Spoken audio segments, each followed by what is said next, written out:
Visi dari PT KAI ialah menjadi solusi ekosistem transportasi yang terbaik bagi seluruh Indonesia. Adapun misi dari PT KAI yang pertama adalah untuk menyediakan sistem transportasi yang aman, efisien, berbasis digital, dan berkembang pesat untuk memenuhi kebutuhan pelanggan. Yang kedua, untuk mengembangkan solusi transportasi massal yang terintegrasi melalui investasi dalam sumber daya manusia, infrastruktur, dan teknologi. Yang ketiga, untuk memajukan pembangunan nasional melalui kemitraan dengan para pemangku kepentingan, termasuk memprakarsai dan melaksanakan pengembangan infrastruktur penting terkait transportasi. Pada tanggal 25 Mei, DKA berganti menjadi Perusahaan Negara Kereta Api atau yang disingkat dengan PNKA.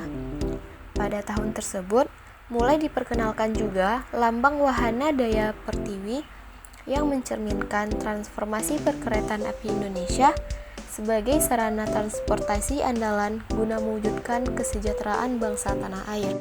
Pemerintah mengubah struktur PNKA menjadi Perusahaan Jawatan Kereta Api atau disingkat dengan PJKA tahun 1971. Dalam rangka meningkatkan pelayanan jasa angkutan, PJKA berubah bentuk menjadi Perusahaan Umum Kereta Api atau yang disingkat dengan Perumka tahun 1991.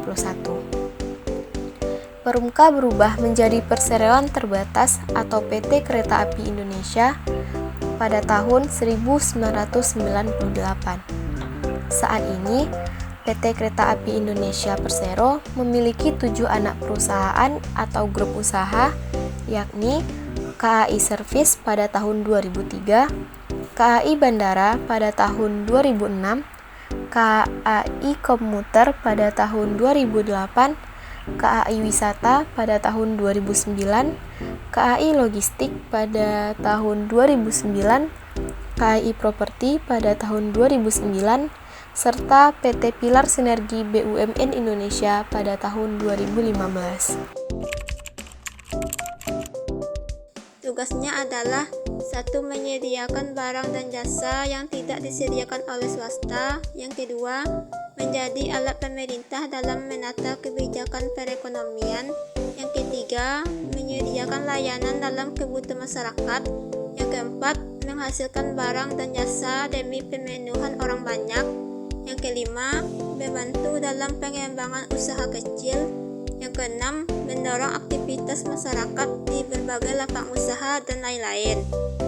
Fungsinya adalah yang pertama, merumuskan dan menetapkan kebijakan di bidang penyusunan inisiatif bisnis strategis dan peningkatan kapasitas infrastruktur bisnis perusahaan, serta koordinasi dan sinkronisasi pelaksanaan kebijakannya. Yang kedua, koordinasi pelaksanaan tugas, pembinaan dan pemberian dukungan administrasi di lingkungan perusahaan. Yang ketiga, mengelola barang milik negara yang menjadi tanggung jawab perusahaan. Yang keempat, mengawasi pelaksanaan tugas di lingkungan perusahaan. Struktur modal adalah perbandingan antara modal asing atau utang jangka panjang dan modal sendiri. Untuk modal KAI sendiri terdiri dari pinjaman seperti pinjaman jangka panjang, pinjaman jangka pendek, utang obligasi, dan pinjaman program pemulihan ekonomi nasional atau PEN. Untuk rincian struktur modal KAI pada tahun 2022 dan perbandingannya dengan tahun 2021 disajikan dalam tabel berikut ini.